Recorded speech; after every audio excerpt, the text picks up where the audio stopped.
Steve Miller, say something, Zach. You knew it. I did. When you hear Steve Miller, do you just get happy? I told you this should be some of his iconic hits are just so classic that they don't sound like they came from the 70s.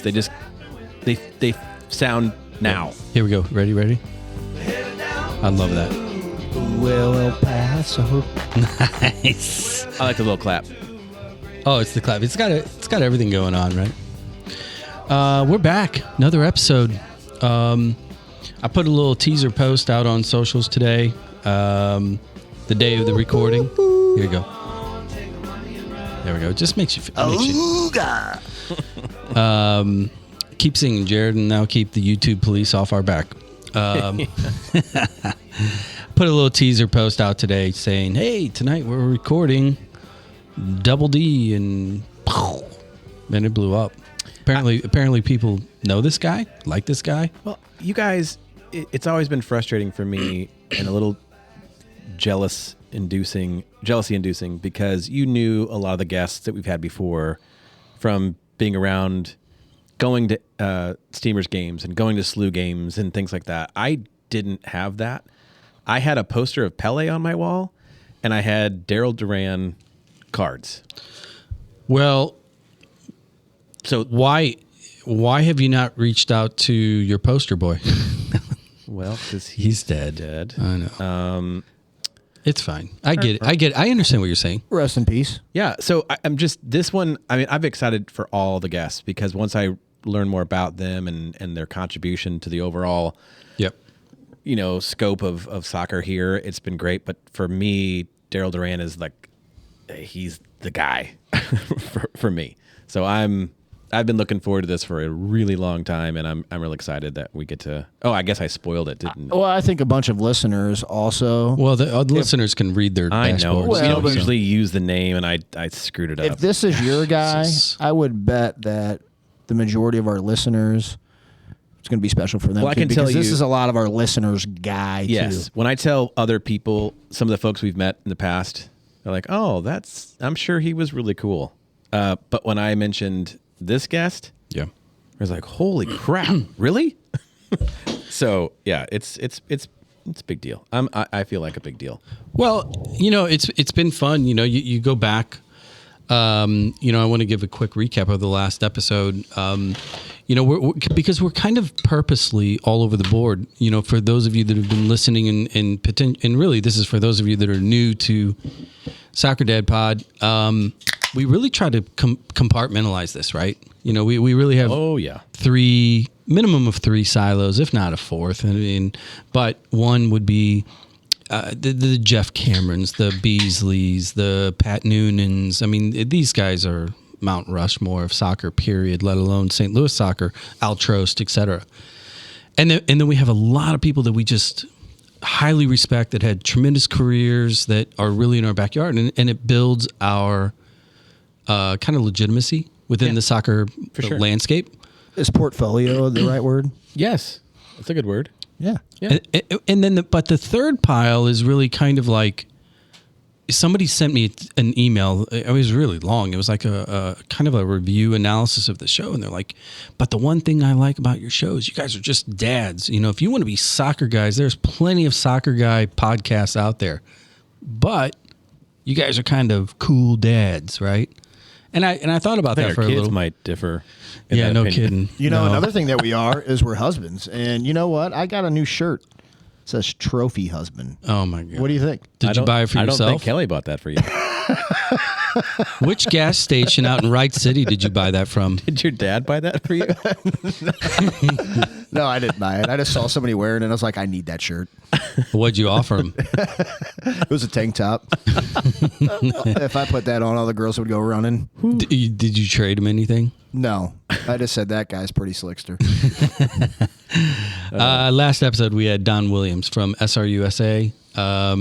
Again, kind of to the point, this is where I was going with this, where we kind of compartmentalize this into, we got to spray the infield topics-wise. Yep. And Don came on, and, for any family that has a child that's playing the sport and if they have an inkling of playing at the next level, NAIA, junior college, D3, 2, 1. It's a great episode because there's just a lot of simplistic insight and tips and tricks as to how to manage that process, because it can be daunting. You know, we did the math. We mentioned it before.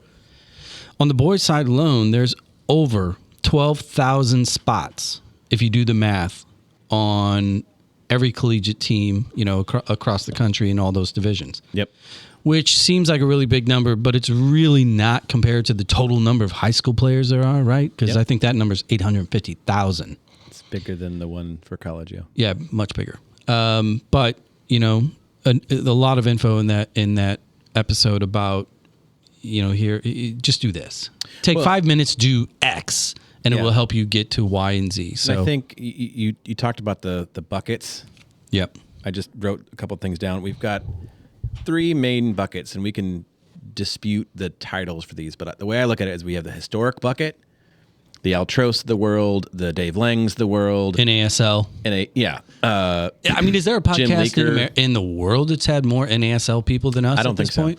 I think we had the record. Then you have kind of the celeb side of it, which would be, to me, they're not historic, but it's the Beasleys, the Jeff Camerons of the world. Brad and Davis. Then the Brad Davises. And then you have the utilitarian, which is realistically what Don provided, which is a service that can help the people that listen to this show who have kids in programs, it was cool. who are very interested in just tactically, how do I do this? That soccer lifestyle or parent page we're on. So those, I think they kind of fall into that category. And I'm glad that we do have kind of a diverse, and then I think there's some Venn diagrams that we could draw that kind of fall into all three of those categories. And the other angle is also kind of doing it on the side. You know, I'm cheating on you guys a little bit with Jen Cease over there. Yeah, we know. Soccer Mom Sunday. Excuse me. So that's a whole other angle. God, I would really freshen that show up. You would absolutely torch it like that tank top you mentioned earlier. Freshen. Yeah, there's not enough therapy in our marketplace for that. Man. Shift up gears a little bit. We need to thank those that continue to help support the show. Crescent Plumbing Supply, you guys have been great. Again, you're in the market for a kitchen or bath. Hit them up. Showrooms are awesome. They keep you on budget. Let's just keep this simple. You tell them what your number is, and they walk you to the wall in which matches your number. Yep. And if you go to another wall, shame on you. Yeah, that's on you. Yeah. So check them out. Our buddies Chris and Bill over at thepinnacleloans.com continuing to support. In fact, we're setting up a little date. We're going to bring them on because Jared has been absolutely dying to question their freshman. I can't even say it without laughing. The undefeated freshman season at CBC. So thank you guys for helping out the show. And then I mentioned in the last episode, we have a new partner with us, Axis Physical Therapy. They have, oh my gosh, I forgot the total number of locations. Double-digit large locations around from Glen Carbon all the way out to Wentzville area. And in Missouri, it's critical. It's a huge benefit now because in Missouri, new rule. No more, you don't have to go to your primary. As of yesterday, they're at, not 28th. but at 28th, yeah. Yeah, no more. That's so big time. That's huge. It's a big, How awesome is that for their business? I would think it's awesome across the board for any of those types of referral based. Well, JP, the soccer doc, he was really the connection that kind of reached out to us. He's got ties to the club. He's, I believe, and he'll correct me if I'm wrong after he listens to this, I believe that Kip Thompson is his godfather. Oh wow, that's cool. Yeah, small world, right? The old Kipster. But they do a ton of specific rehab training for soccer players. So any age, girl or boy, etc. You got a little knock, you got a twist, you got a sprain. Axis Physical Therapy. Call them direct. Do they train egos? Do they rehabilitate egos? I asked because I was going to trade cash for hours of comp time, and I was going to book you. So, speaking of ego, I want to do a commercial for Axis. You got it. Because you have, and Jared has, Max has, and so has Kim, and I haven't done shit. We know that. Yeah. So okay, we'll do it. All right, thanks. We'll do that. Hey, let's get to the pinnacle points of the day. Well, I have a good one. You're ready. No, you don't have to go first, but I have. Well, no. I mean, when you react that way, we have to let you go first. Okay, I fine. feel like you're really prepared today, man. You got Venn diagrams over here. You got more words written down than I've ever seen. Yeah. I mean, let's go. He's got architectural drawings of the old barn in front of him. This is not a soccer related point, but That's I wanted fine. to get a debate between the three of us real quick because as I was driving down Highway 109 from Manchester down to Eureka and 44. Did you hit a deer? No, but Did you hit a soccer mom? there was a guy running On 109? on 109 at 4:00. And so my thought was like, holy shit, why? First of all. Second of all, Why is he running? well, that's a different psychological question. But why on 109? I literally thought this guy does not like his life. He's ready. He's ready to cash it in. Was he running with traffic or against traffic? Against.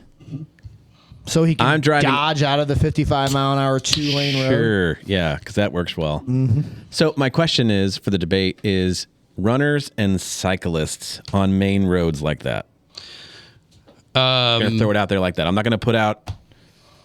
Well, I believe a couple of episodes back I talked about my pet peeve as it applies to the 18-wheeler variety. Yes, I know that. I look at all of that. All of those individuals that make those decisions, including your runner, cyclists on a 2-lane road, and 18-wheelers doing 62 and a 70 in the left lane, they're all dumb. Yeah. Was he holding a gas can? No. Nope. I mean, was he like dialed he up had, in, like he had running headset gear in. He was and- he was just, this is my workout. I just run on a 2-lane curvy ass road. Did he have short shorts on or a tank top that said No, best? no, he wasn't like a. What did tank top say? If this guy was training for a marathon, I'd worry about his health. But he was definitely not just running. Yeah, that's away from something. I don't want to be completely mean, but that guy needs to run by a puddle, and the car needs to go through it at the same time. I And agree. what is that? Shit happens, right? Yes. Then he'd be a multimillionaire. I don't get the thing. I mean, so I take the back roads from St. Charles County to Franklin County. Well, because you do. there are no main roads. And There well, there kind of is, but I do take the back roads. A nice scenic ride. There is a time of year where they have these groups with these spotting cars, and they have these cyclists. I don't know if they're running a race or what they're training, but there's about a 4-week period on T and TT where they're doing the same thing, and they just annoy the living daylights out of me. What are you doing driving your 10-speed on this freaking TT? I mean, people can barely stay on the road. It's a free country, Jared. It You know, is, it's- and the roads. they are taxpayers with significantly smaller cars. Well, they are, and that's why I wanted to bring it up because I do no, get into a conundrum with it because sure you should be able to ride your bike, but not I tell you- not here when I'm in a hurry. Yeah, I tell you what we're gonna do real quick. Here's what we're gonna do. We're gonna pause for like 3 seconds, and in your car, hit pause and debate the people in your car. Should bicyclists be on the road or not? Ready? Go. All right, now we're back. All right, Jared, Pinnacle Point 2 of the day. What do you got, man? Mine's vanilla, and I've been on this track. The weather. My pinnacle point is: do we have a better period of time ahead of us in our muggy, hot, miserable Midwestern weather? To me, a lot of people argue spring, but this fall and in the next 10 weeks is about the best we have to offer, and we're in a good cycle right now, and I'm excited. Well, for let me ask- barbecuing, for outdoor stuff, for soccer watching. Let me ask you guys this. Ideal. You go first, Jared. Here's the question: nighttime, midnight temperature, ideal, and 5 p.m. ideal temperature in the fall. Where do you like it? 5 p.m. in the fall, I like mid to high 70s with a little breeze. Midnight temperature, I'll take a 61. 61. Ooh, midnight for me, 45. Oh, that's too cold. yeah, I like that's that too too. cold. 5 o'clock, 65, upper 60s. That's my. Yeah, my go-to. So mine is 58 We're in that window. at 5 o'clock and 58 at midnight. Just keep that all year long. I mean, that would be ideal, but no. I would love that. Yeah. Move to Portland. No, it rains a lot. I don't like that. So kind of a lame pinnacle point, but I'm excited about it. Dude, I mean, 3 of your last 5 have been about AccuWeather. no. First of all, you gotta go back to last episode, and you said, "Can we get out of Africa?" I think to be more specific, you mean sub-Saharan Africa? Yeah. Like desert temperatures? Is that what you meant? I mean, just Because there's 65 Africa degree weather. sun. Yeah, okay. My pinnacle point of the day, I'm going to throw a little respect to the old guard. Two individuals. One, I took the time yesterday to go hang out with Coach Terry Mickler, who's doing some rehab, getting ready, trying to get back on the sideline. It was super positive. It was a lot of fun, and obviously we talked about soccer.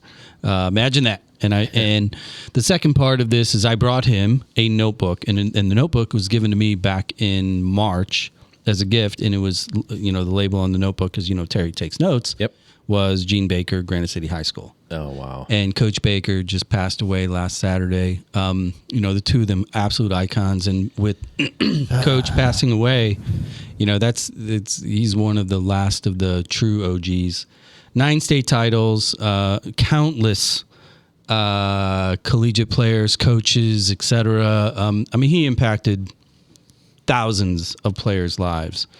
So this one's for you, Coach. You were, outside of my parents, you were arguably the most important person in my youth development. Awesome. So he'll be missed, and there's a lot of people that are thinking about him. And he falls in that the Venn diagram that we just talked about of historical and utilitarian. And I recommend anyone, and I wasn't on the episode. I recommend anybody to go back and listen to that episode with Gene Baker. Yeah. It's such a cool story about what he was able to accomplish and the amount of lives he touched. And so it's a sad day, but bittersweet. I got number 4 just because of my number 2 lame one after I got the lame AccuWeather one. My last one was actually pretty good. I'm going to follow up on last week's Pinnacle Point. Just a little follow-up, just a little real-time follow-up, which we will continue to do because we have a lot of cool things planned potentially. Yep. This week's results. We talked about Missouri State winning. They move up to 18.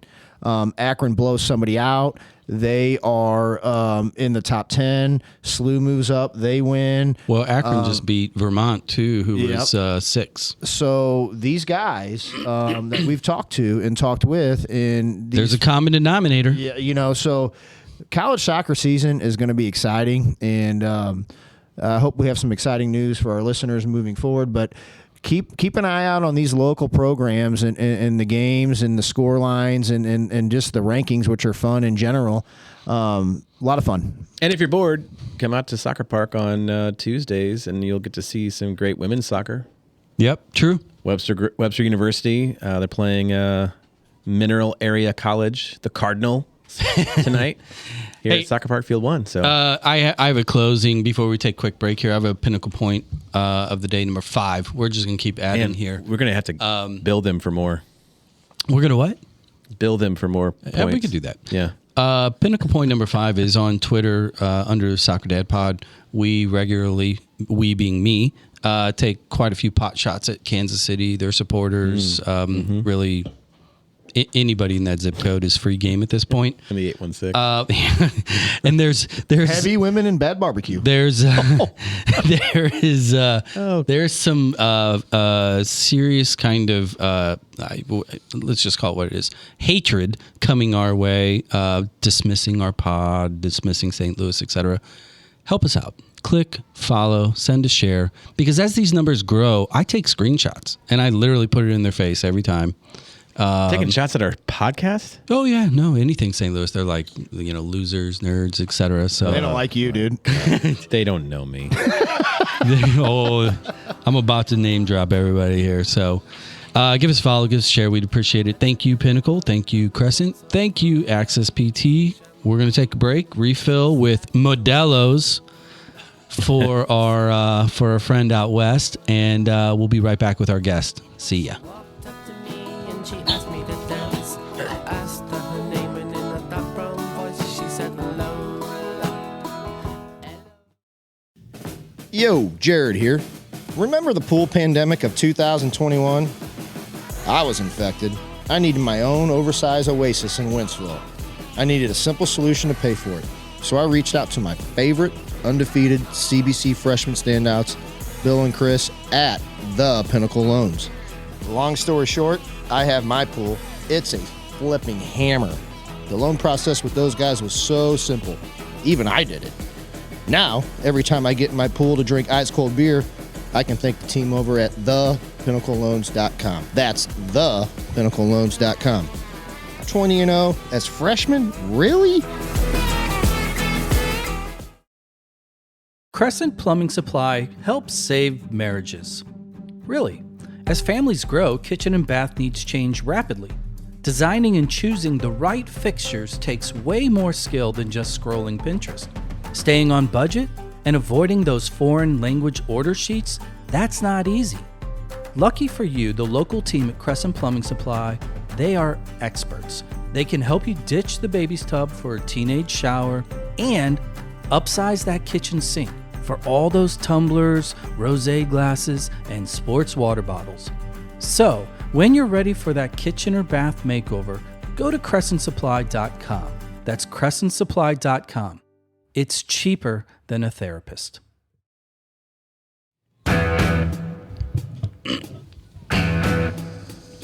We're back. Zach, you like this one, huh? Yeah. Little rock and roll. We're back. Thanks for hanging on. We got our guest here with us. We have a couple ice cold buckets of Modelo. And what is that? What is that one over there? What is that called? It's the Modelo Oro, which this is zero. the one they came out with to kind of compete with the Mick Ultra. Is it and like a the Corona Flight. Light or something like It's that? like a Mick Ultra. I mean, I feel like if they do a commercial, there'll be people working out in it, and then they'll go immediately to drinking this. They'll be riding a bike on 109 or So it'll be a bunch of Running turds on- drinking Modelo and hot women drinking Modelo Oro. Yes. yeah, in spandex. In workout gear, and then they'll end up on a rooftop enjoying the night with a Modelo Aura. Laughing a lot. I love it. I'm rolling us in here with a little Zeppelin, because anytime we talk to guests like the guest we have today, in my mind, I always go back to KC Classics. I think of that era, that genre, and just rock and roll in the car, going to the barn, going to watch games, and super privileged to introduce our guest today, the Mr. Daryl Doran. How you doing, Daryl? I'm doing great. So I guess that means I'm old.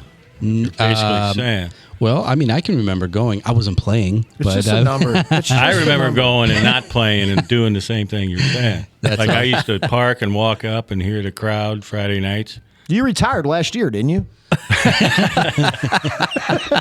Yeah, 06, I believe. 05. The Guinness Book of World Records people just follow him around. Well, we're just going to get another out of this guy. And we were talking about being excited that this is our 80th episode. Yeah, it's crazy. And Daryl has over 800 plus games of professional indoor soccer. I'm feeling it. I told you earlier. That's Right now. Does it That's feel like insane. 800 or does it feel like 2,000? It feels worse, yeah. Yeah. Close to. Well- I should have been a little smarter. Not done all those shots and all that kind of stuff to keep going. But no, it was fun. I don't regret it. Well, I mean, it's one of those things that, when we start these conversations, I mean, clearly we don't have a format. We don't Right. really have an agenda. And with an individual like yourself, it's, for me, I get a little bit of a question block. I don't know where to start, because you check so many boxes. So I'm just going to ask you a simple question. For our listeners, because there's a lot of people that probably don't know. They know kind of the headline or they know the billboard. Where'd you grow up? What was your club? Let's talk about some of the early years, and then we'll get into what most of us are familiar Well, with. actually, the way I got into it was because of my older brothers. I played baseball and soccer growing up, but my brothers both played soccer. Actually played against my oldest brother. He played for L.A. when I first started with the Steamers. Just one game, couple shifts or whatever.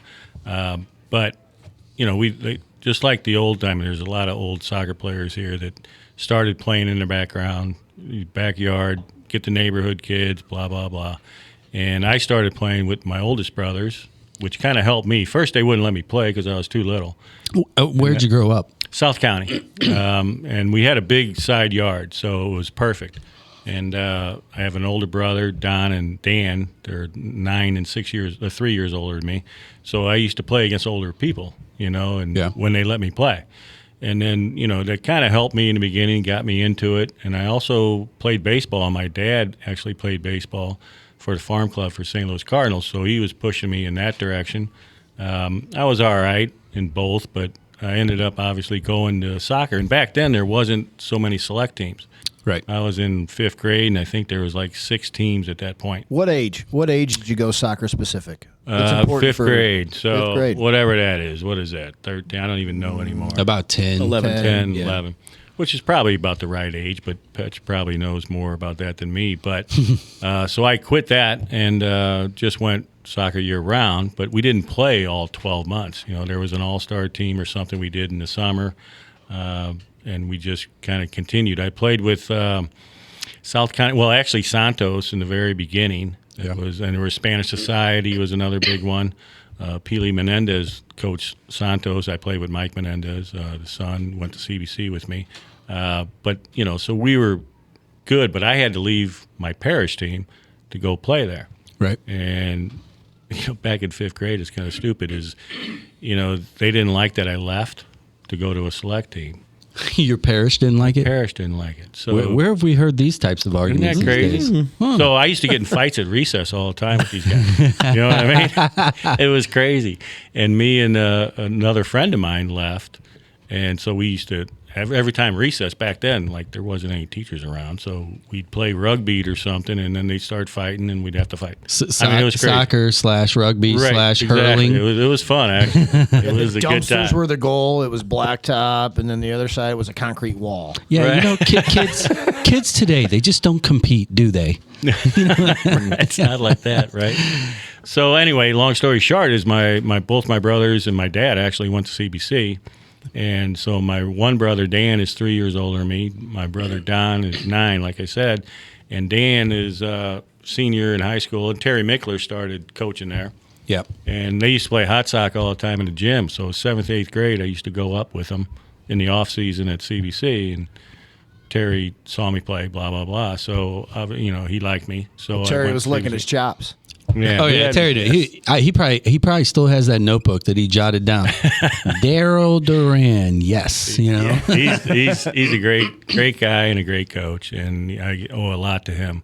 But anyway, so I made varsity freshman year, blah blah blah, and had a good 4 years. But my main reason is I had a problem because my right toe, I got like really bad arthritis or gout in it, and playing outdoor really hurt my foot. I almost quit soccer in I'd say We need to sophomore talk about junior this. year. We need to talk about this specifically. We had Terry on. Oh, did you? And Terry was telling us that the fields back in the day and the cleats and pounding the screw nails out of them and he knew this. The cleats and the playing surface. Your feet were pretty junked up at an early age. Yeah. And then it just baffles me that you go on to a 1 year in college and then you follow it up with 30 damn near years on an indoor facility, a sheet of AstroTurf on concrete. Over ice. Explain that with the feet situation. Well, because it was mainly my right toe. It turned into my left toe, but not as bad. But when you bend your big toe, basically calcium was forming on the top of the bending where it bends, right? So I had to get surgeries to knock the calcium off, and they put a screwdriver in there, bang it out, blah, blah, blah. I did like 2 of those surgeries. It takes like 3 months to recover, 4 months. And so what the problem was, so when you run on soft stuff and it forces that toe to bend, that's where you get the inflammation. Okay. Now a hard surface, I can go a little bit on my outside of my feet more and not bend as much. Okay. But then I went into 2 years where I broke my 5th metatarsal, which is out on the baby toe in the middle. So Too that's much 6 torque on months that in side, yeah. too much torque on that side. So somehow I built up some muscles in my calves that I just figured out a way to do it. Now there's still times, that always hurt a lot. I always So I wondered take that. shots in the tongue. Did you always wonder that? That's like Darwinism in real time. Like his body is morphing to adapt to the game. How does he play 4 years in high school, and Terry Mickler knows that he has feet problems, and he goes to star at SLU, and then we'll get into all this, and then his long indoor career. Because And I'm Terry thinking, is how do you have feet problems at 16 to 18, and then you have a 27-year indoor career? That just blows my fucking mind. You just make Can you tell that that's really blowing Jared's mind right Yeah, it is right now. Well, actually, Bill Draghi he was a chiropractor right by CBC. Yeah. So I would go down to him, and he would treat my toe all the time. And it did help. I mean, you put your foot in the electrodes and all that kind of stuff. But I'd always make sure I do it on a Monday because Terry would always have us run a 2-mile run every Monday. And I'd say, I have to go see Bill because I hated that 2-mile run every friggin' Monday. That's awesome. But it worked out. But Terry was helping me. Well, a quick comment on Terry and CBC and yourself, because we did have him on, and he regularly texts us after episodes, and he's helped connect a few guests as well. And we asked him, I believe, on that episode, talking about the long line of players, etc. And bottom line, Terry, who's your favorite player of all the years? He's like, these 5, but Daryl. Daryl was But he didn't that? necessarily say favorite. He said favorite, but then in quotations behind it, question mark. Well, there's a lot of The great best. players. the best. Yeah, No, he was very honest about it, and it's I was, because when you look at CBC in particular, and you look at Terry, and you look at all the bodies and the people that he's influenced and touched that are still relevant in the game, he didn't wait long. He knew his answer. So that kudos to you, because that says a lot. I just saw him a month ago. Mike Jordan, who's president, I still think, at CBC, good friend of mine, told me Terry was in the hospital. So I went and seen him about a month ago. And I'm sitting there calling. There's players calling him all left and right while I was even there, because I had to go get an MRI on my shoulder. So, there you go. I went by there yesterday. I could have talked to him for 5 hours, but I had about an hour. But, no, he's such a great guy. And, he's the best coach in high school, period, across the country. So Yeah, his body of work proves that. yeah. Well, let's shift into your college experience, because you made your way not too far away, straight down 40 there, and you landed at SLU. Talk about that transition. Talk about SLU at that time. Why SLU? Because you had options. You had a lot of options probably coming your way. What was it about SLU at that time, and that decision? Well, I grew up watching all the local guys that we all talk about, Draghi, Taikio, all that. And SLU is where I was going to go no matter what. I wasn't going to go out of town. It's funny all these guys say that from that era. Yeah. Isn't They're it like, amazing? if they call, that's where you go. But why wouldn't Yeah. you? I get it. Why do I why do you want to be a Well, it'd be like time, a I'd kid like to growing go up away, in the but- Bronx playing baseball. And like, I think I'm going to go to the Yankees. Yeah, I'm going to go to the Yankees. If the Yankees are calling me, I'm going to go to the Yankees. Yeah. Yeah. So anyway, long story short is at that time, I was getting some feelers for Tampa Bay Rowdies, Perry Vanderbeck. Sure. You guys Yep. know. He was playing for them, and I got drafted by them.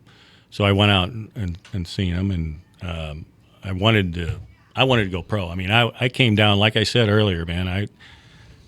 To hear the Steamers and all that Friday nights, you can't park anywhere. Walking down and looking out there, I said, I want to play. I want to see. I want to play here. Yeah.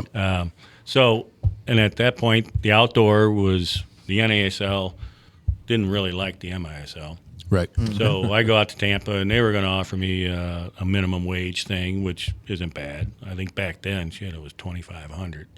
Which now I don't know what it is. I'm sure it's way higher now, obviously. A little bit. Just a little bit. And it was only during the season. So, and then I was on the national team that freshman year, and I didn't redshirt. So, Harry Keogh, Val, I was the only player on the national team that didn't want a redshirt.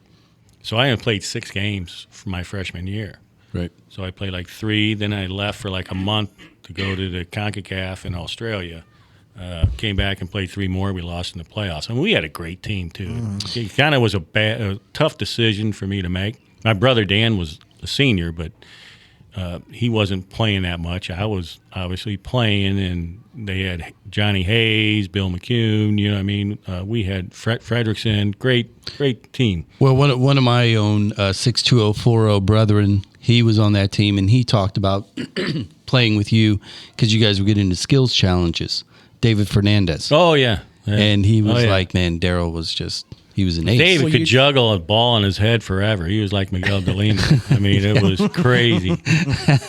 But yeah, he had great skill and stuff. That's mutual with him. He's a good dude. Well, he brought up in the Gene Baker episode, I believe, your camaraderie in that 1 year you played.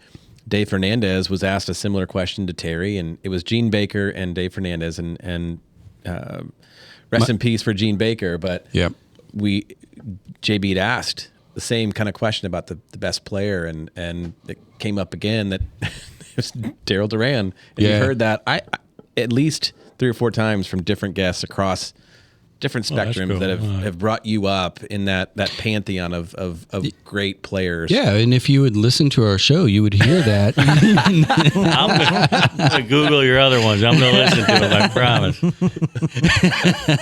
So let's talk a little bit about the time frame there, because this really intrigues me. The state of U.S. soccer in general during that time frame. Because you said it, NASL didn't like MISL. Indoor soccer was really kind of uniquely American. NASL is dying on the vine, as you say. And a lot of the players, that, you grow up playing 11v11. You're outside. You want to be on the grass. You want to be in the stadiums, and indoors starting to really pick up steam. And as a kid going to Oakland Avenue and seeing that draw, did you ever have any apprehension or frustration or question in regards to which path? Because you were operating in a time in which you had a choice, and you chose the one path. Was there ever any debate? No, basically, I didn't know at the time that I picked the right one. I think I picked the right one because the NSL was going down. Actually, 3 or 4 NSL teams joined the MISL after the NSL folded. Yep. So I obviously made the right decision there.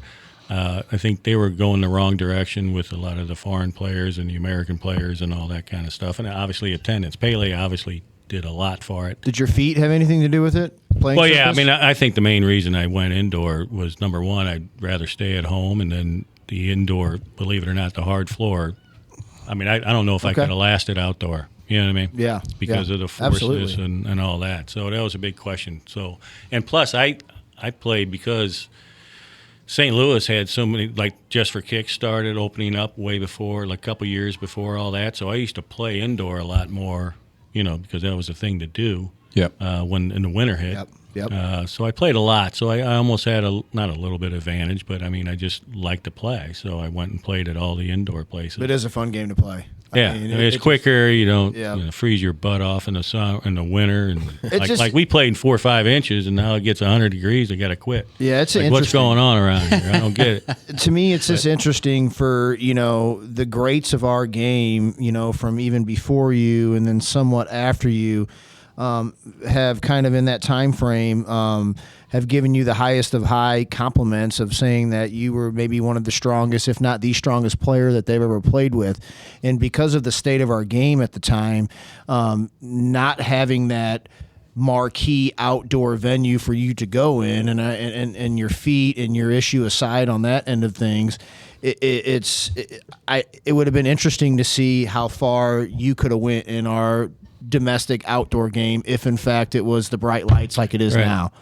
Well, actually, Miguel Delima, after the draft, Tampa Bay drafted me, but then at that point, there was a offset draft or something, like a different draft. And the Cosmos, Miguel Delima was part of the Cosmos. Mm-hmm. They drafted me in a supplementary draft or something, and they wanted me to go overseas and all that. And by that time, I already made my mind up. Yeah. Which I still think, that would be an interesting thing to do, but I still think I made the right decision at that point. Just because of my feet. If I didn't have that toe issue and all that, I mean, maybe I would have thought differently. But The good thing, no regrets. I mean, because I think with you asked the question to Mr. Don Ebert. Yeah. I don't think like regrets Don was could the have right went word. outdoor. I mean, he was unbelievable. Yeah, I don't I think remember watching all these guys seriously, and I ended up playing with him. It was great. So those early days when you did step on the field and you're wearing that powder blue and and having being a St. Louis kid and loving the game and now you walk in there. What was that first game like? What was that first experience in the crowd? And It's kind of a funny thing because Al was the coach that drafted me, and at that point, it was so totally different when I was, later Steamers and Ambush and all that, where like back then you didn't get many shifts a game, and which is fine. It makes sense because you had all these great players ahead of you, so you might get one shift a game or two shifts a game. And Al, my first game was in Memphis, and I know Petch and these guys. So I get thrown in very late in the quarter, and it's a close game. I think Stan Stamankovic scored the winning goal. So, and I'm at the point of the defensive power play. This is when I get thrown in, just because I could maybe run or do whatever because I'm rested, right? Because I didn't play much. And Stan does his normal thing behind his foot, makes an idiot out of me. And past the far post, guy scores a goal, it was a winner. All right? So I come in the locker room, and I'm like, I'm depressed as heck, right? And I sit down, and I'm sitting next to Petch and Carl. Carl starts smoking a cigarette. They get the beers out, and they hand me a beer, and I'm like, God dang, we just lost the game. And we're talking about the game. And then in comes Stan. It was his birthday. And he's giving cigars to everybody. And we're having beers and cigars with a guy that just beat us. And I was like, this is kind of fun. That's when you knew he made the right I felt decision. bad, but I mean, he's it like- turned out all right. you're like, I chose wisely. Yeah, what would I be doing in Germany or whatever? I This don't know. is great. But Well- no, it was kind of a crazy. It's a different era back then, and which is all fine. And then Dave Clemens came in, and that's a whole nother story. But every coach is different, and every era is different. But so let me ask you about the early team because the names that you've been mentioning already and kind of the pedigree. It was a stacked team. It was a stacked Oh, yeah. roster. Did you ever have a moment where you're like, at a young age, did pride really kick in and be like, man, I'm part of the club. I'm now one of those names, because at the time we've talked about this before. Steamers were out, performing the blues. I mean, it was the hottest ticket. Yeah. So how are you able to at the early ages kind of manage that enthusiasm or your own personal expectations and find a way to grind 27 years into the future? What happened in the early years that helped you continue to progress? I think it was when Al Trost got let go and Dave Clemens took over. Because I remember I got drafted. Al got fired not too long after my first game. I think it was like January, and Dave came in. And the first thing Dave, after our first practice or whatever, he kind of had a talk. He goes, we need to win now. I don't have time for guys like young Doran to come around. And here I just forfeited my college career, right? Yep. So I'm like, holy crap. So I go in the shower, and Eves is next to me, and he starts laughing. He goes, how was your decision now? And I'm like, son of a gun, Well, So kind of an aha moment. JB kept referencing early years, and I got to thinking. So you're CBC, you go 1 year at college, you get drafted. So you're 18, 19 years old playing for this for this indoor team, and I'd imagine all these guys you're referencing are of adult age. What are you doing after the games? And are they putting you under their they shirt? just took to care get of you? me after a while. So I mean, I had my first beer, I think, in Memphis, right? No, but it was totally different. I wasn't expecting things like that, but it was right up my alley. I mean, I had fun. And it was something like, I think these guys kind of took care of me a lot of times early on, helped me out. But they were also mentors, I mean, on the field and all that kind of stuff. So let me ask, when you get that note out loud from your new coach, Yeah. and you in your mind, let the game-winning goal in your first game. Yeah. How did you translate that into getting up the next day and going out and proving yourself? Because that's not something most people do. I think it was more when Dave took over and when he said that, kind of motivated me, and it was kind of near the end of the year, and I already had a contract, so I worked really hard in that off season. I think Ian Anderson was one of the players that played ahead of me in the midfield, and I think he was let go, and it gave me an opportunity to play. And I had a pretty good preseason, and I just got not a starting job, but like one of the first two lines. And from that year, it just kind of went my way. But it was a lot of worries in that off season, Sure. whether I could do it. And just kind of worked hard at it. And we just had a good season that year. Also, we had a really good team. For our listeners, you talked about the starting job. You talked about the first, second, or third line, or when you first got in, you got one or two shifts. Break down the game in that era. It was quarters, right? It was 4 quarters. 4 quarters, yeah. And so how many lines? And then, in that first year, snapshot of you got 1 or 2 lines. And then you got to the first or second or third line. What were the starters playing? Were they playing, break down the minutes a little bit in that era. They would alternate. So you rotated 2 people at each position. Okay. And sometimes they would rotate 5 defenders, which I did later in the 90s, just because you want a little more rest in the back.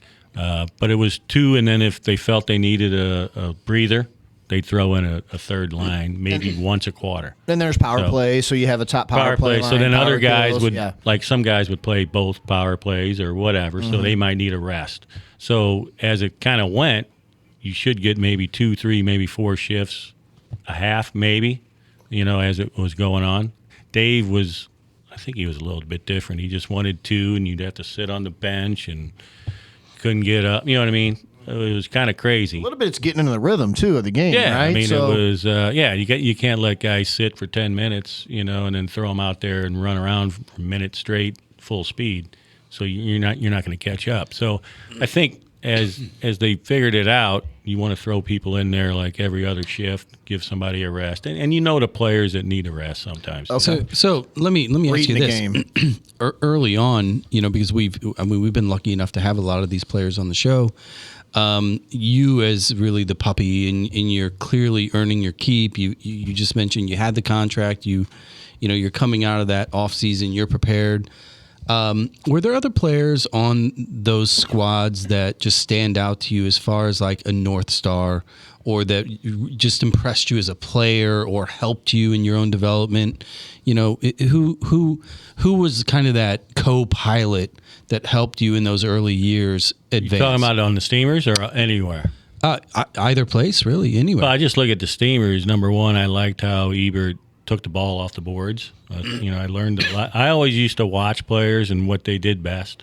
And Tony Glavin, he used to shoot from crazy angles, but he'd make it, and he'd always shoot low. Not that was the best, but he just seemed to do it. So I kind of looked at that. But the way Ebes used his body around the defender, even Mark Moser, when he played with me in the Storm, like, he would even do more. He'd pull the guy in the back. The rest would never see him, and he'd twist the guy. You know what I mean? He had shin guards on his calves. Come on, Mark. Muscles and mullets, right? Wasn't that Moser? Adi Coker on San Diego used to play chauffeur the ball really well. I don't think he could do anything coming at you, but he was just a good target, and he was a little guy, but he would show great. Well, Stan was a whole different thing. Zungel knew the boards, I think, better than anybody in the early years, I think. What about Tattoo? Tattoo was tough on the boards. He would do an Ebert thing and just do it quicker, like he's so built low to the ground. Yeah. Now, that was only one player, and I'm not bragging, but I could mark him. Fernando Clavijo could not mark him because he would bulldozer Fernando. And Fernando was great defender. He's faster than heck. I mean, but Tattoo took Fernando a lot of times. We're going to get into this later on. Did that have anything to do with the weights? Well, just a little bit. But he was built low to the ground. Like I couldn't mark a big tall guy. Who was a guy in L.A.? He was just huge. And for some reason, I couldn't do great on a guy like that. I could handle, the other type guys, but I mean, everybody's different. So let's jump up into the chronological order here a little bit, getting into the 94 World Cup time, 90s, early 90s. We all know that the World Cup's coming our way. We know that it's going to be a massive boost to soccer in the States. Indoor, there's a revolving door of indoor teams, in the league, bankruptcy, et cetera, and, constant rotation. You're knee deep into it, and you see the World Cup coming down the pipe. The conversations that are occurring in regards to it's a jump off for MLS, which is going to be the new outdoor pro league, right? Where's your head at that point from a play? Because you're playing well. That there's more opportunities potentially coming down the pipe. What was going on in your head during that 92 to 95 span? Going over the World Cup, knowing here's a new league. Did you consider taking a shot at it, or were you actually at that time? Because I knew I played with Coach Gansler, and Chiswick's, and there was that rift going between the two. But they had a tryout, and me, Tony Bellinger, Dave Bursick, and I think Tim Schultz went, and it was like a tryout period, and neither Gansler or Chiswick's was there. And I forget where we went. I think it was Virginia somewhere or something. And we played for 2 days, scrimmages, just practiced or whatever. And they were going to come to our rooms and tell us if we made it or not. And I thought I did okay. You know what I mean? Dave Bursick struggled just because of the goalie situation is totally different than indoor. You know what I mean? And he hasn't played outdoor in a while. Tony did all right, and Tim Schultz did all right. And they came in and said, "Oh, we can't have you." So, that was the first time I really got cut from anything. And I don't know if it was more political or they just going through the motions, with the indoor and the outdoor. Because I think a year later, the outdoor kind of went out, and that's when they joined our league. But it was for the national team. So I was kind of devastated. But like I said before, I'm thinking, even if I do go, can I last with my foot? So that was I came home and said, no, I got cut. And it was like, oh, well. That's fine. But I mean, you kept on playing another, 14 years? Whatever. I mean, it's not as if it really slowed you down. I would have loved to try it again. You know what I mean? It's not like I never played outdoor, but, like I said, it's just something that I don't know how long I could have left. Well, for my generation of kids watching, and you referenced feeling old because we talked about when we were kids watching you. Yeah. You're not that much older than us, actually. But for me, growing up out in the sticks of Washington, which is really not that sticks, but it was back then. It was then. It's the sticks. Fernando Hernandez is from. Yeah. So for me, there was Pele and Daryl Doran. I'm not joking. That was my childhood soccer memory because we didn't have English Premier League. We didn't have right, and I was a little young for the Steamers to be really a big thing for me. And so for the Ambush, the Storm, Steamers again.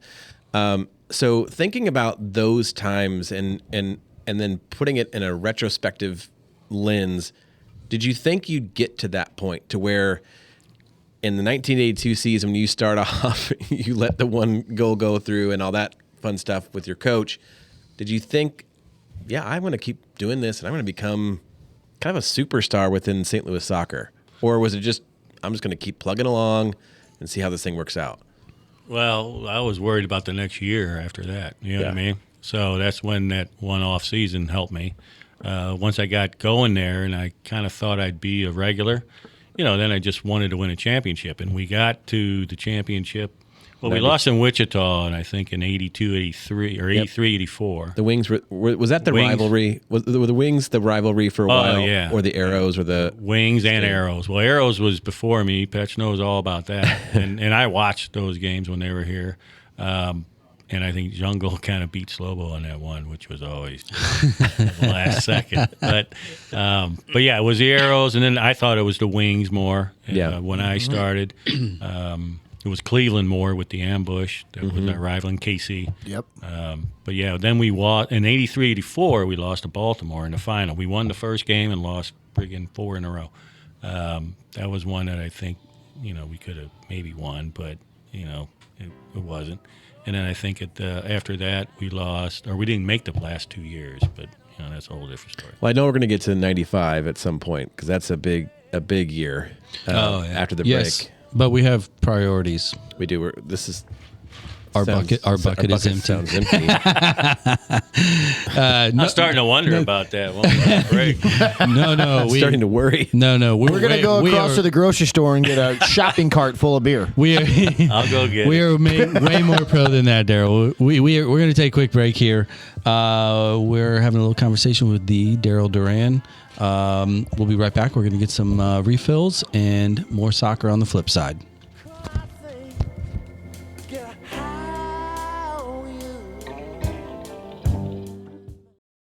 Zach here. I love my kids, really. And when my kids have a knock, a sprain, a tweak, I like to get them back to 100% as soon as possible. But I also hate deductibles. I get it. Now, however, in Missouri, I don't have to waste an unnecessary copay after my child rolls their ankle, it turns black and blue, and clearly needs some rehab because now I can go straight to a PT. No more pediatric visit in a germ-infested lobby waiting for the nurse practitioner to tell me what I already know and give me permission to go to a physical therapist. Access Physical Therapy has 19 locations from Glen Carbon to Winceville and specializes in rehab, especially soccer rehab. So instead of burning a couple needless hours and cash going to get a referral, take that bump, that bruise, straight to Access. Go to accesspt.com for more info and feel free to Venmo me your half the savings. I'm Max, and I'm 9 years old. When I'm not playing soccer, jumping on a trampoline, or playing Xbox, with permission of course, I listen to the Baked In podcast with Josh Allen. Josh talks to some of the most incredible business leaders in St. Louis. From Maxine Clark of Build-A-Bear to Gerard Kraft, the chief flavor officer for my favorite team, St. Louis City SC. There's something for everyone. If you are interested in the secret sauce of success, check out the Baked In podcast. Now, back to those old guys.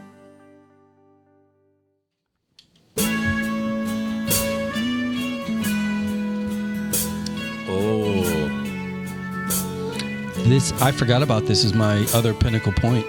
The Wonder Years? Oh my God. Let's take the Wonder Years. Yes, it is. This is the theme song for the Wonder Years. No, it's show. not. No, it ain't. No, it's not. No, That's get by with a little help of my friends. Yeah. That's Joe Cocker. Play this an hour from now. I'm about ready to go to sleep. I mean, this will put me to sleep in an hour. This I'm is just saying. this is in honor of Bob Barker. Oh, there you go. His greatest film moment ever.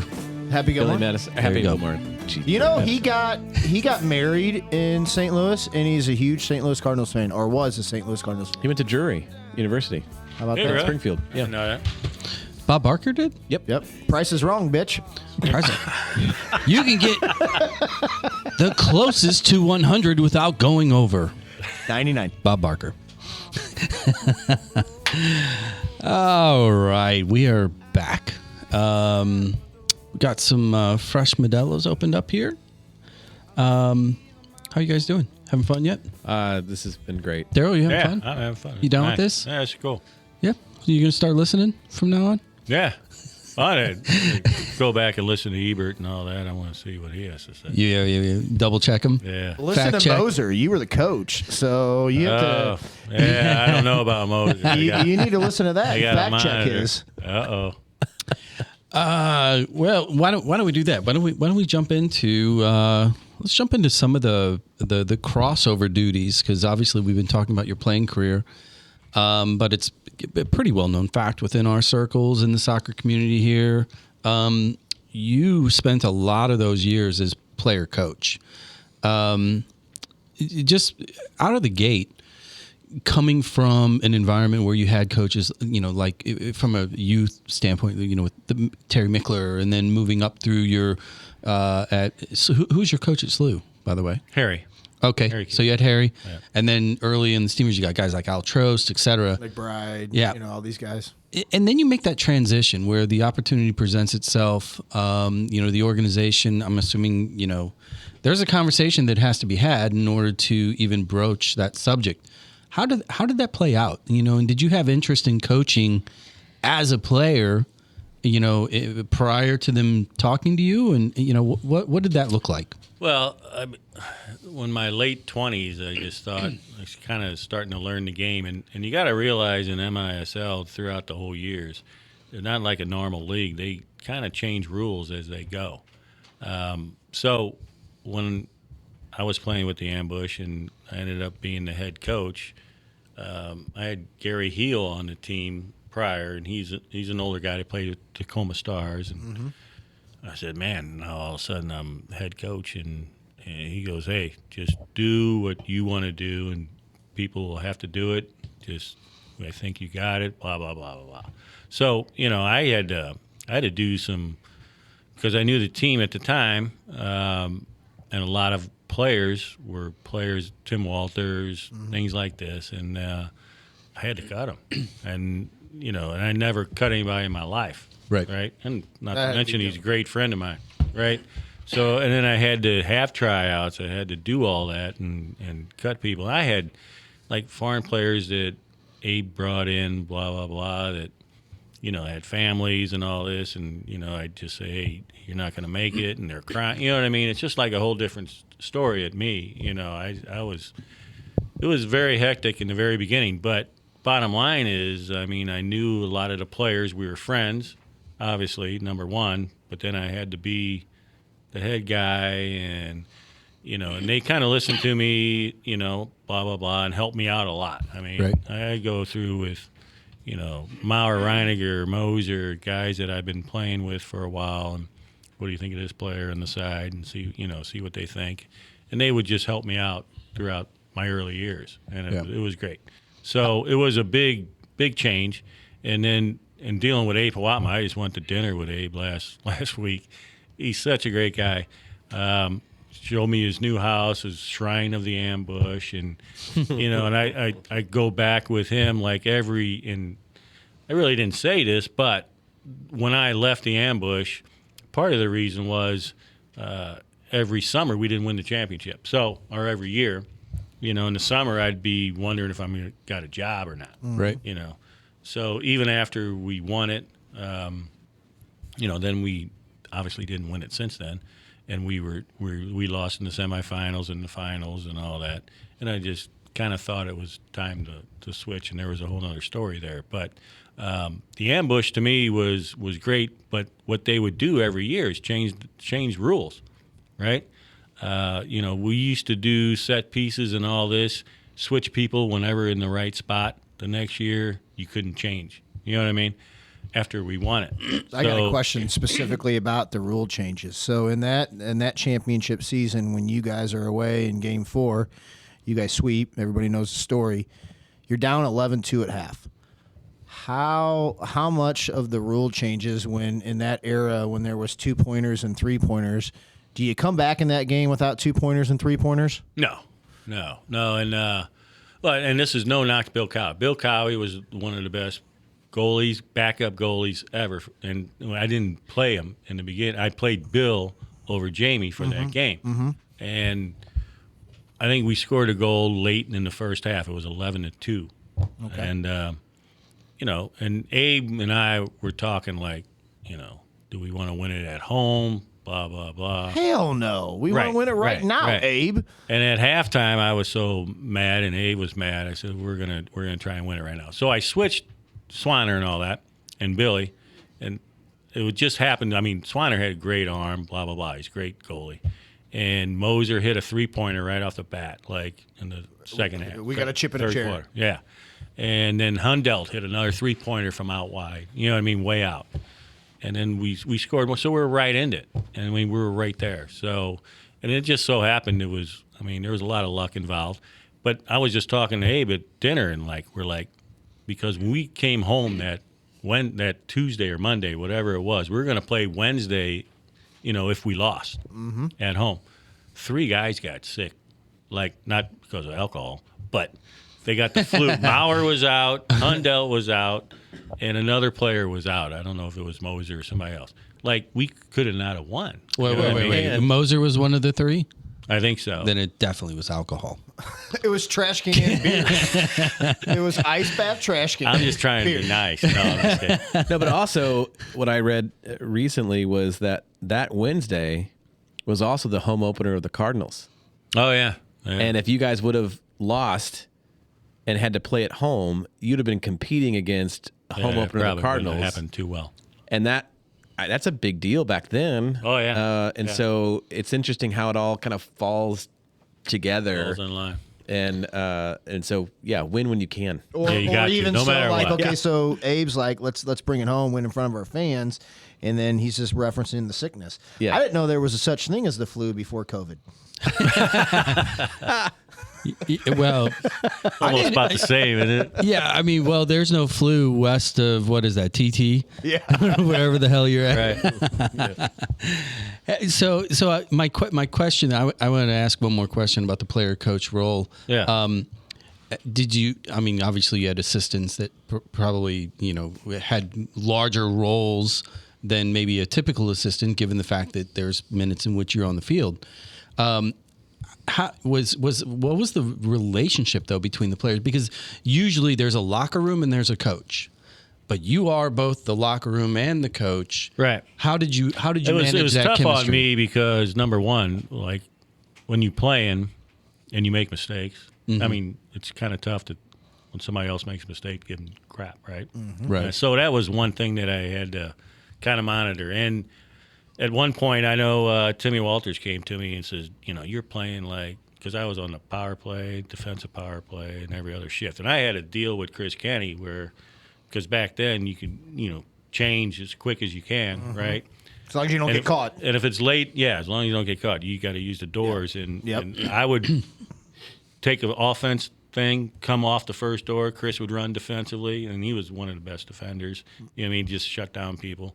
And then he would run off, and I'd run on. So, you got to utilize that. But I had to monitor how much I was really playing. And Tim says, hey, you're kind of playing too much and I kind of watched the tape and said, yeah, I'm out there too much. But so I tried not to do that.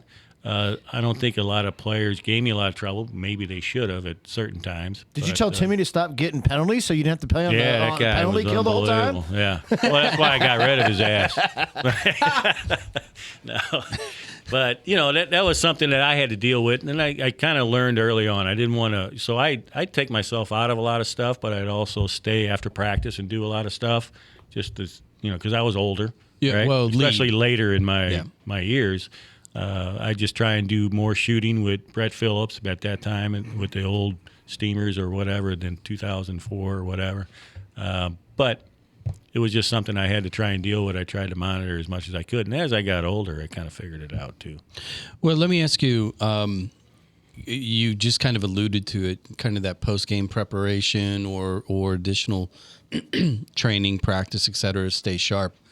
At some point, did you start to be really cognizant of your body, the physical beating, because you're adding a lot of years in a sport, indoor in particular.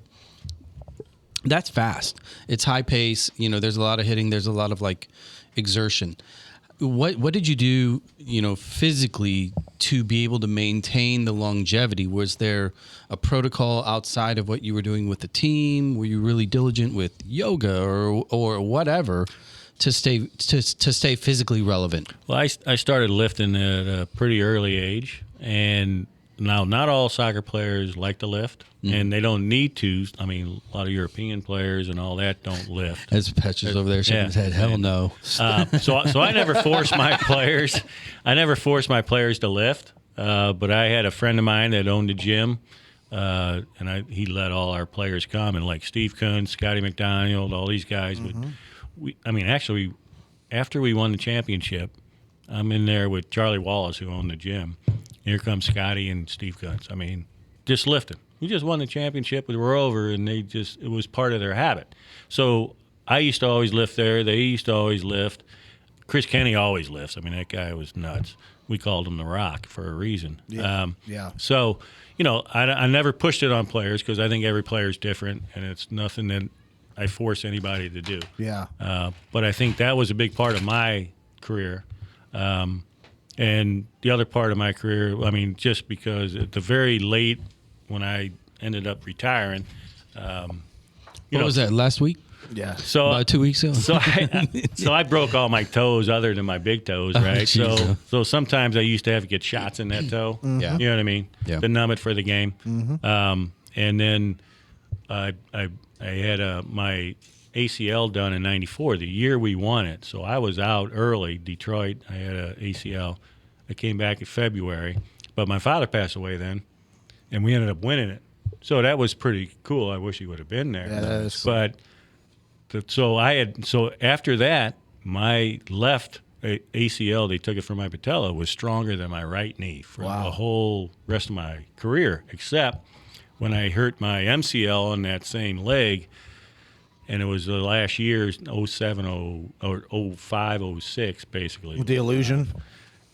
No. It was with the Steamers. Oh, was it with them? Okay. And we're going against Milwaukee in the semifinal. But the All-Star game there, I mean, I hurt it, my MCL, so I used to have to shoot my MCL, the inside of the knee. And supposedly, so I did this for like a month and a half before playoffs. And I wouldn't do it in practice, so it was kind of bothering me. But anyway, that shot disintegrated my ACL in that knee. So by playoff time, I was playing on no ACL.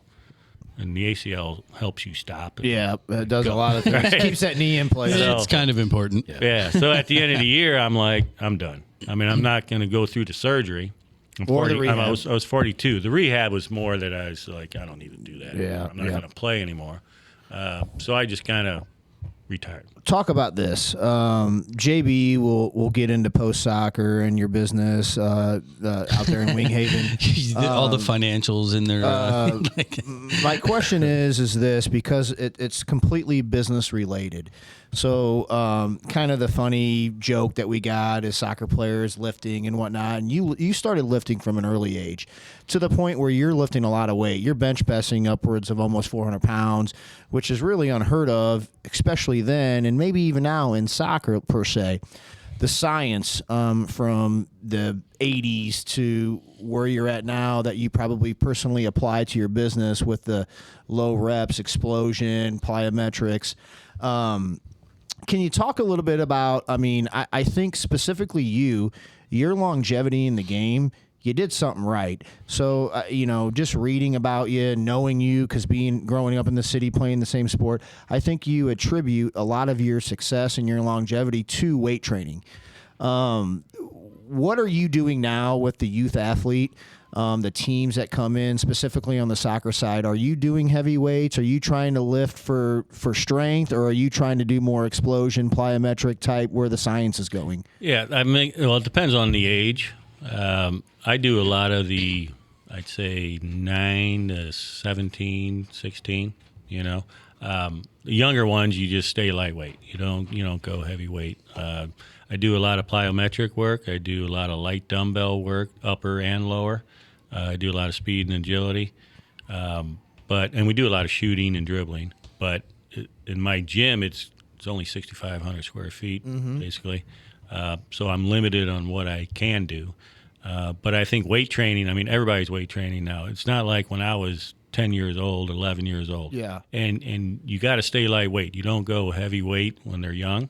It's more about getting them used to the weight. Form, doing it correctly so you don't Correct. injure yourself. I walk around my gym and, there's members that have been there forever, and I try and tell them, you're totally doing this wrong.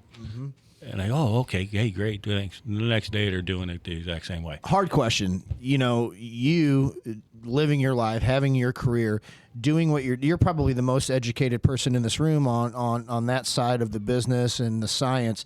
It's hard to ask this question, and maybe you're not going to answer it with any profound knowledge, knowing what you know now, would you have done different weight training as a youngster through your career on how you operate with today's athlete?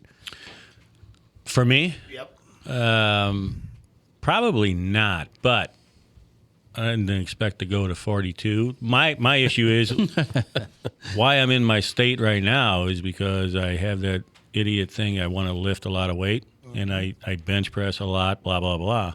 But I tore my left rotator cuff bench pressing, but it didn't tear all the way, so I kind of rehabbed it on my own, and I tore my short bicep tendon in that left arm. And then just 8 months ago, I did my right shoulder rotator, and I knew it when I was bench pressing, and I said I wasn't going to go back and go heavy after, because I never thought I was going to bench press again when I tore my left one, right? 6 months later, I'm bench pressing. I'm saying, this is great. So I obviously just kept going heavy and got up, and then I went down and crunched my right, and I said, I did this one better than my left, right? So, and it's been bothering me since. And I tore my other bicep tendon, my long head instead of my short head. So now I'm struggling big time, but I got an MRI, and I knew exactly what the MRI was going to say. And he said exactly what I knew. I tore my bicep tendon, long head, and my rotator's totally torn, so it's worse than my left. So I need surgery, but I'm slowly trying to rehab it on my own because I don't know when I'm going to do that. So I see a wedding ring. Yeah. You're still married, yeah? Oh, yeah. As far as I know. Maybe not after this, but I don't know. Well, I'm just What do we curious. talk about? I had double hernia surgery.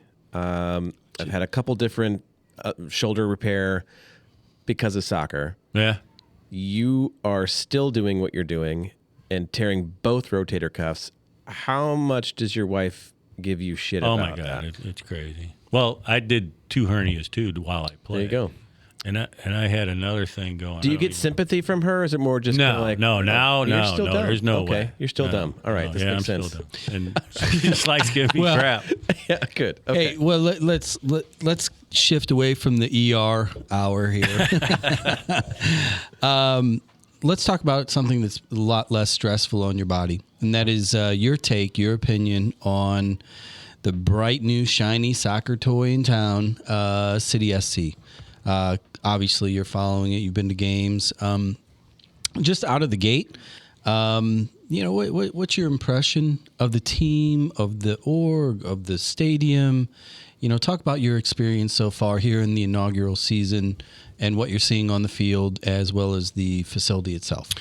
Well, I've been to one game, and I knew the ownership group, we all know, is great. And you knew they were going to do it first class. And we went and we had not the greatest seats we thought, but every seat, I swear, is good there. Yeah. And we were behind the goal, but it was a perfect location, and there's just not a bad seat. So the stadium's something to see, number one, whether you like soccer or not.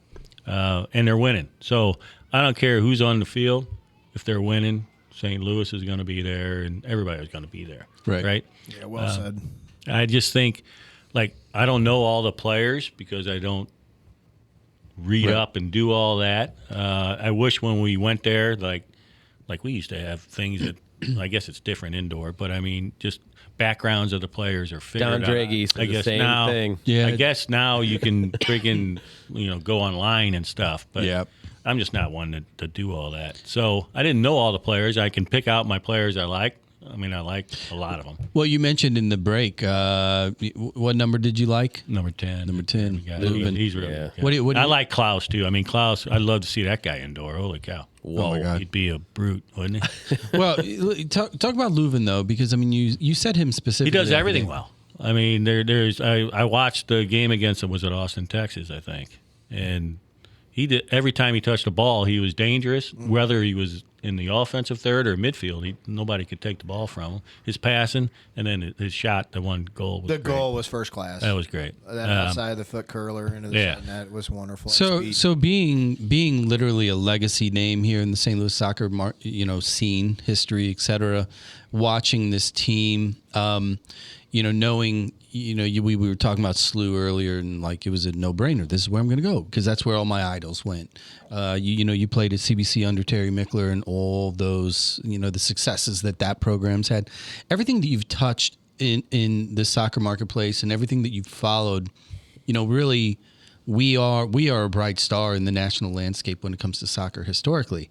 When you look at this team and you look at, MLS comes to town, here we are sitting, first place with how many games left? We have 9. 9. I think some teams have 10, but we have 9. Do you see this whole thing as luck? Do you see it as part of maybe a little bit of like soccer expectation within our market? Do you see it as a huge benefit to the soccer landscape here? Is it going to bring more people into the game? I think just all from the a big above. picture. I think with the ownership, they went out and wanted to get a winner. Obviously, I don't know what payroll is and all that kind of stuff and how that works, but they wanted to win. Obviously, I think. Everybody's, I think, should be surprised how many games we're winning, and we're in the thick of everything. About 6 months ago, I was in Vegas. I took them to win it, so I'm hoping they win. I did too. Whoa. What are those odds? I'm with you. It's 50 to 1. 50. Yeah, I think I got plus 10,000 on $20. really. Yeah. We popped up. Yeah, but you bet on FC St. Louis. That's no. There's a disclaimer. I'm pretty sure it was the other acronyms. But I just think they did everything right, and to me, everybody wants to say. I'd love to see some St. Louis players in the farm club. Obviously, they're working on that, and a little more St. Louis people, but they need to win. I think right in the beginning, not win everything, but be competitive and be one of the top 5 teams, 6 teams, 7 teams, and they're doing that. So, I was kind of worried 3-5 years from now if we don't win, like what's the fan base going to be? So they're obviously thought about all that, and they're doing a good job, a great job. Well, I'm going to ask you about another soccer landscape here, not here specifically in our backyard, but really more nationally, and that is kind of our national team in particular. You saw what happened in the World Cup in Qatar. You saw where we landed. You just watched the women bounce out, after the first round. Looking at the pedigree of players, and I'm just looking for your opinion because a lot of names that have played the game for a long, long time, and now I have to assume that you're probably following some of the current names at a minimum. Are you excited about the direction of the national team in particular, the quality of the players, and then part B of that is we're going to get into maybe your opinion on pathway, the development. What's your take on U.S. soccer today? And are we going in the right direction? Well, I think the men's team, all right, first off, the women's team, obviously, I don't know. I watch it, but I don't watch it that much. I think other countries are catching up a little bit. Quickly, yeah. I don't know how they can feed the U.S. national team better. They got a lot of young players, but it's just not happening. I think there's a lot of other teams that are really picked it up over the last 4 years. The men's team, after they didn't qualify and now they're qualifying, you just got to wait a little longer. I know they're on the up, and they got a lot of good young players. How they do that, I don't follow that much. Yeah. I just like to watch the games and stuff. There's a lot of players I do like and don't like or whatever, but it's just one of those things. They play every 4 years. They play friendlies, how much you put into friendlies. Other countries you can kind of follow and see how well they're doing, if they're going to give us trouble. But I think the men's are going to be going pretty well here lately. Women's I got a little issue with just because I think other countries are just getting better. Yeah. Go ahead, Zach.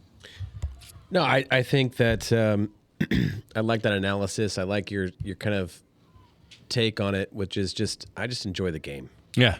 I don't get totally involved in how they do it and what they do, but it's fun to watch. You get frustrated, but Sure. then on good things, it was great. I love seeing great plays, and I can pick out a guy that I think I like or whatever, but I just don't get too involved anymore in that. So my thoughts on that are, it leads me to Tim Ream, Josh Sargent, Yeah. guys that. Those are great people that I'd love to see more of. Oh my gosh. obviously. Josh is crushing it in the Well, championship he right now with Norwich. He's got a pretty bad ankle injury right now. What is the prognosis on that? Does anybody know? I don't know. Because He didn't play everything you the read other- is yeah. serious ankle injury. He didn't play today. But, No, I mean they're categorizing it without detail as serious ankle injury. Yeah.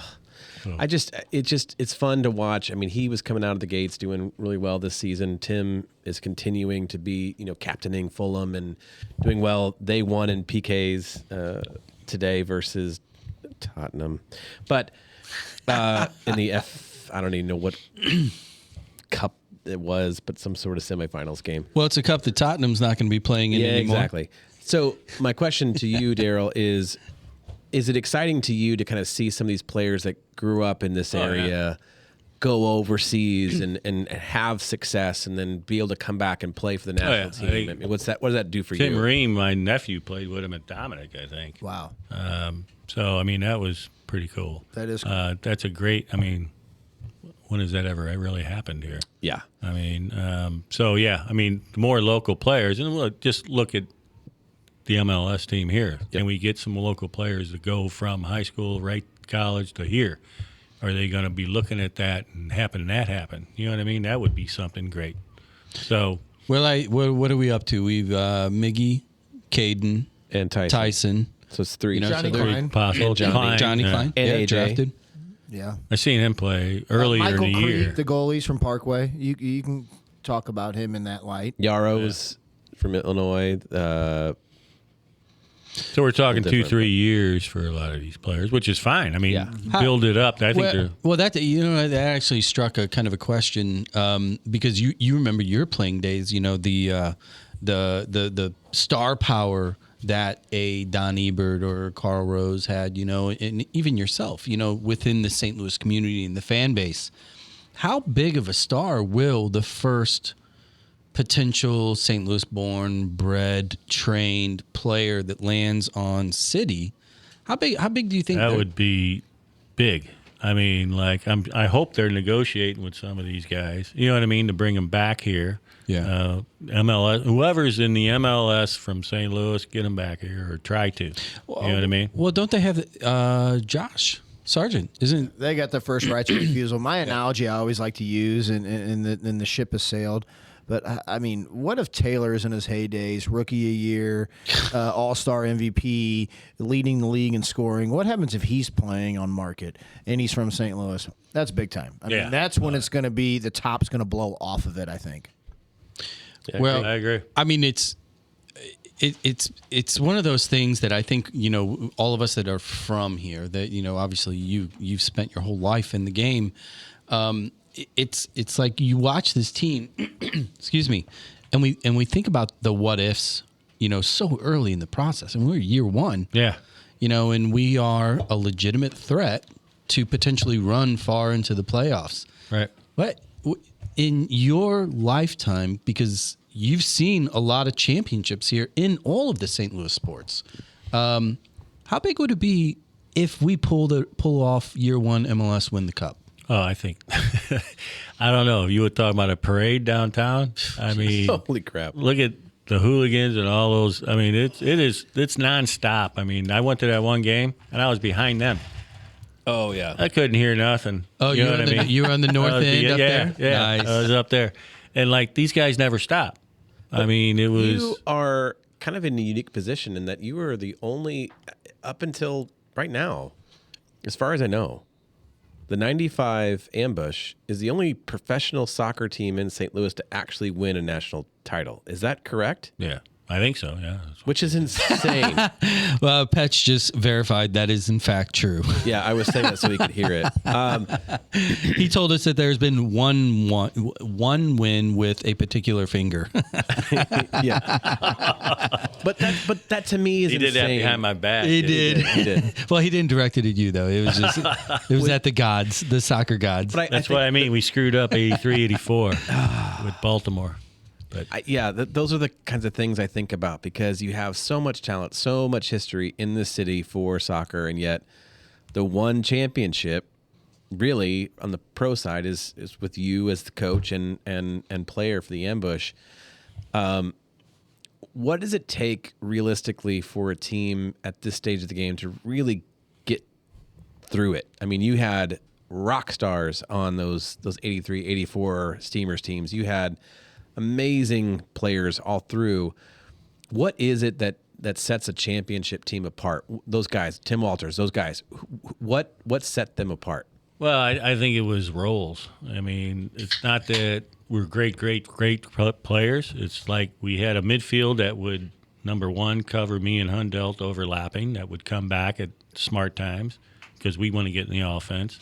If normal midfielders don't do that, then we look bad as far as trying to go forward. Yep. So they would be smart in knowing when me and Hundelt were going to go forward. Chris Kenny, Steve Tritchute, these guys would stay back. They know their roles. So that helped out big time. We had Maurer, we had big guys, Eichmann up top that could hold the ball. We could have our midfielders run off where we could just stay back. And we had good set pieces. I mean, our set pieces is what really helped us from the 94 to 97 because then they changed the rule. So we would all 5, 6 guys, we knew what we were going to do depending on what the defense showed us. So we scored, I think 60% of our goals on set pieces. Well, that's City right now. I mean, yeah, they score on their set most pieces. Most of their goals are set pieces. Other than the last 2 games, field of play goals were kind of far in between. Right. So I mean, and then like I said, rules change, so they kind of change the rules a lot of times. You seem a little disgruntled about that. Yeah, I'm a little pissed off. Is there anybody we can write to? No, they're all gone. I mean, they're not in the league anymore, so it doesn't matter. We'll chase them down. Yeah. I guarantee we can chase them down. But as far as a championship team, I mean, you got to look at the team, and it's a team. That's what it is. Yeah. I mean, it just so happened it worked out. And a really good coach, yeah. And Cleveland lost that year. Right. Really good player, coach. Yes. The Pete Rose comparison. How often do you get that? What do you say? Pete Rose comparisons. Anything other than gambling part? No, I think player coach. never. That's who I get. You rush out of the box Pete like Rose, that. Jackie Moon. No. Dude, Hey, that's the best movie ever. Oh my god. Daryl, I want to thank you, man. It's been a pleasure, man. Oh, this is fun, man. I liked it. Let's just keep going. Come on. I mean, Patch is here. Give him Mike. You want to talk about Phoenix now or later? Oh, no. We'll talk about that later. Okay, what's a whole other segment. Well, we are definitely going to stay in touch. After because dark. we fully expect. We've been talking to Patch about a lot of these stories. We need to bring these stories up because there's a lot of people that want to hear them. When we do that, we'd love to have you come join us and kind of push the envelope a little bit. Be a NC-17 public ticketed show. No recording allowed. Also plug your business, where you're at, what you're doing. I started how people Duran can reach Fitness. You just go to the website, duranfitness.com. But it's a normal gym, so people come in, work out. I train any age people, so I'm always there. We start at 5 a.m. I'm training people, and I train teams a lot, mainly in the winter. I got like 2-3 teams in the summer. Nice. But, I'm busy all the time. So if anything there, don't ever open up a gym because you never have any time. I'm just saying. My wife will back me on that. Yeah. Well, thank you, fun. man. This has been a blast. So good. Thank you. We'll keep in touch and I appreciate it, guys. I really do. Go from there. Fun. Patch, thank you for hosting as always. He's the man. Yes, he is. We Zach and J Rod, gentlemen, it's been a pleasure. You guys I'm good. you guys man. have fun today? This is great. Yeah. All right. Well, now one of the 2 posters that were on your childhood wall That's right. has been checked off. That's right. The other one's not likely to happen. I don't think. Well, if you can pull that one off, That'd be a that'd be miracle. really impressive. Yep. Is Harry Potter real? Do you think we can get him? Mine is Eddie from Iron Maiden. God. Guys, it's been a blast. Thank you, Pinnacle. Thank you, Crescent. Thank you, Axis PT. We're going to be back with another episode here shortly, but send it to a friend because we need more followers so I can talk a lot of smack to those Kansas City turds. All right, we're out of here. Catch you next time.